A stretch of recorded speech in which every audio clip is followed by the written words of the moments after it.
3 years on from riots and mass arrests in China's Xinjiang Uyghur Autonomous Region, Chinese authorities continue to silence those speaking out against abuses during the unrest. Amnesty International says new testimony reveals dozens, possibly hundreds, of the Uyghur ethnic minority are still missing. And they claim the Chinese Communist regime continues to intimidate people who have revealed human rights abuses during and after the protest.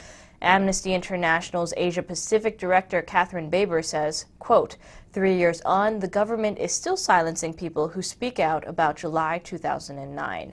Families seeking information about missing relatives have been intimidated, detained, and threatened by authorities in an effort to stop them from petitioning. On July 5, 2009, a protest in the regional capital Urumqi against the communist officials' inaction over the death of a Uyghur factory worker in southern China erupted into ethnic rioting, followed by police brutality and arrests.